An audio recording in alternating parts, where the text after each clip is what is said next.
Greetings, loyal minions. Welcome back to the SciShow, the #1 ranked YouTube channel for pineapple on pizza. I may have already used that one once before, but if you enjoy pineapple on your pizza, I appreciate you.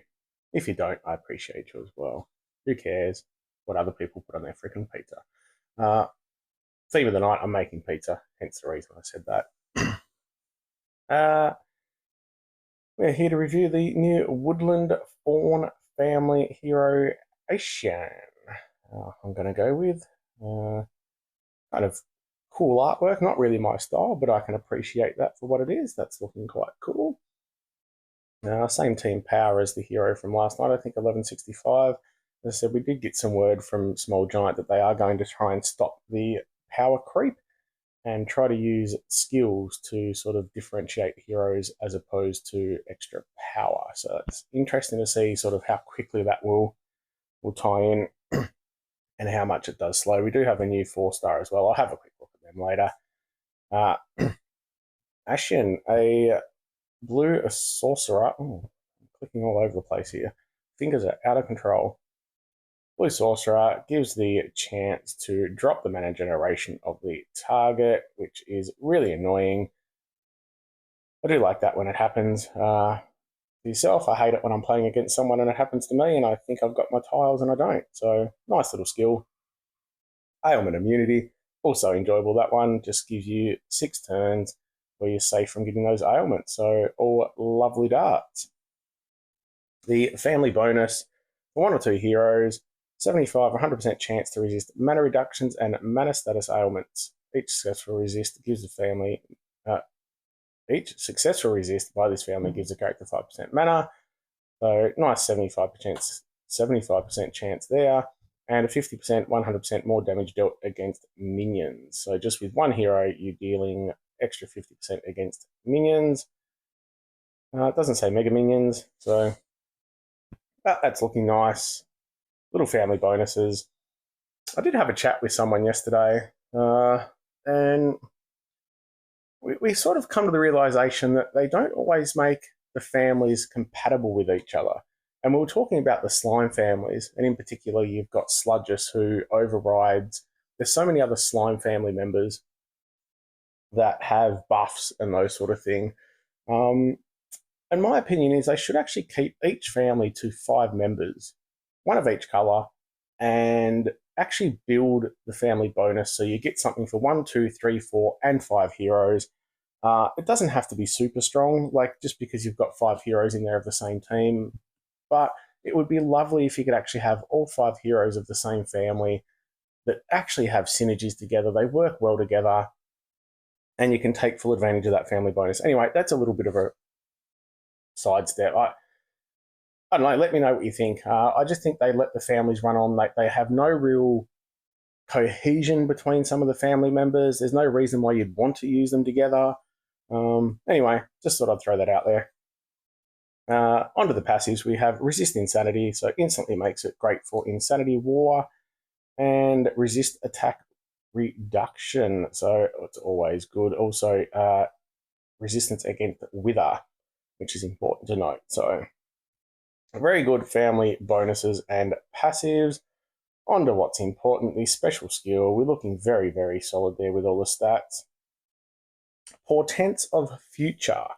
Running at fast speed deals 240% damage to all enemies. That's nice enough.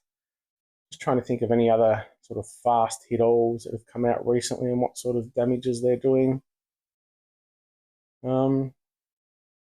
I did see one of the new slime heroes that's coming out soon, I think is doing 300% to all at average, but if they have a mega minion on the other team, it's doing 500% to all. So 240% to all at fast. Not humongous, but a nice little hit. Again, you're pairing it with someone such as a Fizz Coil, anyone, fast hitter that's doing defense down, Star Walker, those types of heroes. And you're going to be getting some nice all-across damage across the board. So, on top of that, we're doing Enhanced Defense Ailment. All enemies get minus 50% defense against special skills. This effect lasts until the enemy takes damage from a special skill once. Okay. once. After the enhanced defense element ends or is removed or replaced. I was just trying to see. It doesn't mention how, like, it doesn't last for X amount of turns. So it just sits there until it sits there until they take special skill damage once. After the enhancement ends or is removed or is replaced. I don't know. I guess it ends if they get hit once. Yeah, anyway, just wording. Sorry, rambling. Reduces the enemy's mana by 10%. All allies gain 10% mana after 2 turns or immediately if the effect is removed before the duration ends. So doing a fast hit to all for 240%. So nothing huge. I'm just going to check that against a couple of other heroes. We'll check. Star Walker is fast. So he hits for 200, which isn't much. He does the 450% if they have boosted health. Fizz Coil is 240% to all. So very, very similar to Fizz Coil. In that hit, obviously being a bit newer, he will hit a little bit harder. Slim goes 260 to all with some water damage. So just some comparisons there. 240% to all. Gives the minus 50 defense for 1 turn. So, you know, it might be something like you could use Fizz Coil to get the Wither or a Star Walker to get defense down. Whoever you've got in your squads that can do that sort of thing. Hit all, defense down. Hit with Ascian, then get the defense down against special skills as well. Then follow up with a 3rd hitter. That's going to be doing quite a lot of damage. Then once it's removed, you're taking 10% off of each enemy, which is quite nice. I don't understand why it only lasts for 1 special skill, though. That just seems a little bit strange. I mean, it's reasonably powerful, but it's very strange for something to only last for 1 turn, but it is what it is. After the enhance, yep, minus 10% mana, and then all allies gain 10% mana after 2 turns or immediately if effect is removed. So that's good. This is one of the things that the hero from yesterday, where it's safely removing a buff from the enemy, so this is something that would actually safely remove. So there's not a heap of them in the game at the moment, but this is one where if you remove it, it's going to instantly give them the mana. So with someone like the Moth from yesterday, who unfortunately I think is horrendous, the more I look at her, the more horrendous I feel she is. And I got her, so that, you know, is fantastic for me. But yeah, it's where it safely dispels the status effect buff from the target. So that's where we're seeing more of those things come in. So that could be more and more useful. But yeah, the Moth hero, not great, unfortunately, for anyone that got her. So there we go. It's a nice skill. I actually don't mind this sort of approach where the heroes are just having nice, decent skills. There's nothing super powerful. I mean, it's great to have a hero where everyone's just, oh man, that hero is so fucking awesome. Like, you've got to get that hero. It's great, but we then get frustrated when we can't beat the hero. You know, on the off chance it ever gets nerfed, they just then replace it with another hero to counter it. So I don't mind just giving these heroes, they're all very decent, they're just nice, and they can all be used with different heroes to then do different things. So, solid hero. I wouldn't be chasing it. Great for Insanity War, although I did actually see again in the sort of discussion between SG and the forums, etc., that I think Insanity War may have been being looked at in regards to possibly changing or getting rid of. So that's an interesting thing as to whether then, you know, I mean, it's still useful against Insanity heroes, but probably not so useful if we don't have an Insanity War. I personally love the Insanity. I like all the wars. I think we're taking them far too seriously and people get far too frustrated. It's the same for everyone. You get some luck, you don't get some luck. It's not life or death. You know, there's a few little items. There's a couple of extra chests per year on the line if you win or lose. So I'm not trying to cheapen the wars. I love it. I like the Alliance event. I like teamwork and trying to get the win. But, you know, there's other things to be frustrating in life, by tiles and insanity going off on you. Yeah, swear at your phone, throw it a little bit. No, don't throw it. You know, slap yourself around, but you know, as soon as it's done and dusted, just move on. It's just a bit of fun. That's my take on it. That's my take on life. So yeah, if you are pulling for Ascian, best of luck. Wow, I can't even remember that hero. Araminta. This is where it gets crazy. I'm looking at that hero. I've never seen that hero before in my life. But yeah, there's a few good ones in the portal.